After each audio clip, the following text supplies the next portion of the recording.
You look at Brasilia, look at Venezuela, look at the unfunded liabilities of the United States, look at Social Security and Medicare, completely on path for a train wreck, right? If you consider the annual deficits, the Congress does not have the ability to curtail itself, much less its spending. You know, and that's why I love the 10th Amendment. You know, it's like any entity that has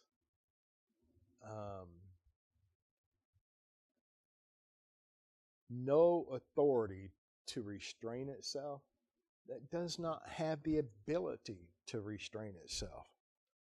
Right? They're going to continue spending money. So those numbers are going to prove that taxes have to increase.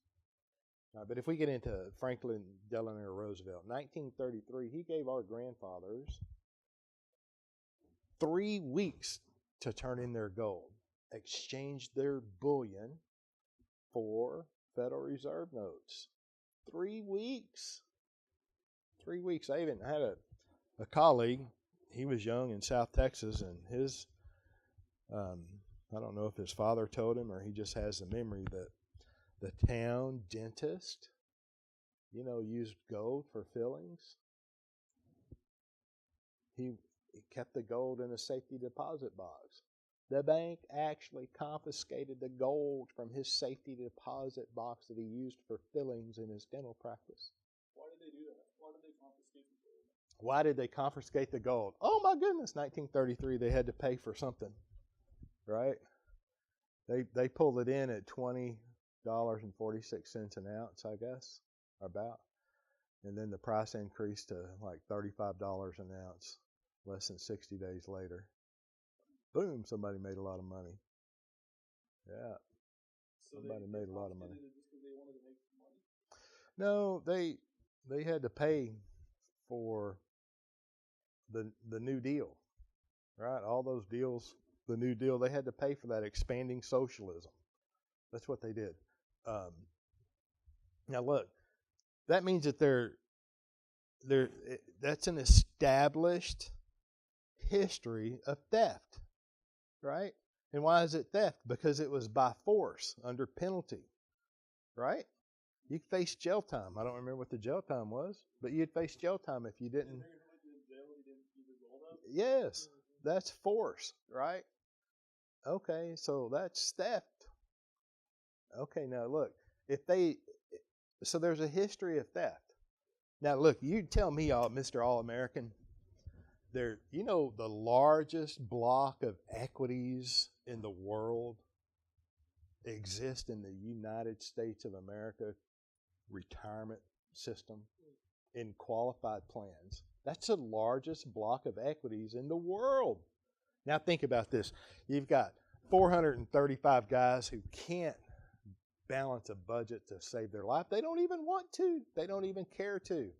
And that continues, unabated. Are you telling me that it's not possible, that you're so far out in left field, you're so far disconnected from reality that this couldn't happen? Largest block of equities in the world. I can clearly see Uncle Sam showing up to the great American people and saying, listen, you're a patriot. Your country's in trouble. This is the only way that we can balance the budget. We face extinction as a nation. You know that money's not all yours anyway. At least a third of it is ours. And we need ours now. So we're just going to exchange for the new government retirement plan. Is that out of the possibility of reality? Hell no, it's not. Now look, and if you looking at the beginning of the qualified plans, right? All the soldier boys are coming home from World War II. Every economy in the world was destroyed, and it's like we have a miracle economy in the 50s. Oh my God, we had the only one. Think about that. So our guys are coming home, and of course we're hard workers. At the end of the day, Americans can outthink them, outwork them. We live in the greatest country in the world, right? My opinion.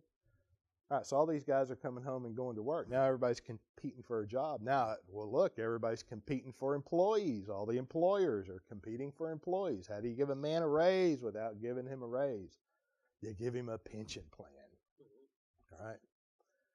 Now they've changed the defined benefit plans where, if you worked with us for 25 years and you reach the age of 55, you get X number of dollars every month in a pension.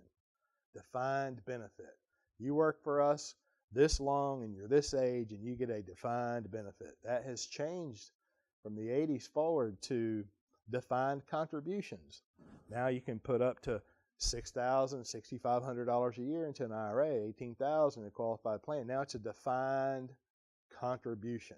The risk has shifted, right? Now it's up to you to put money up somewhere and save for retirement. And the federal government has, they were greatly concerned. America's not saving enough for retirement. Social Security is only meant to be a supplemental income. It's not meant to replace full income in retirement.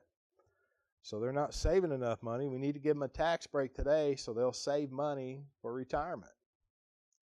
Right?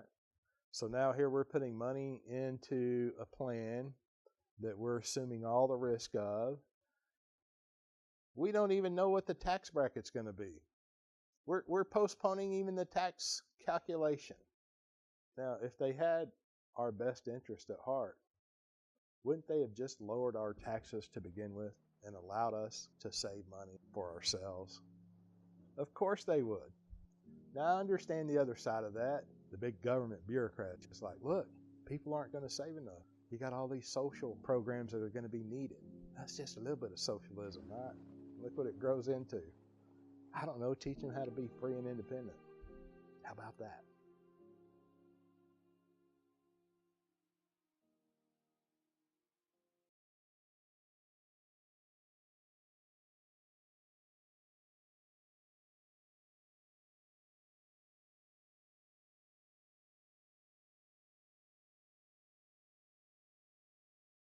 Thanks for watching. If you enjoyed the video, leave a like, and if you think it was helpful, share it with a friend.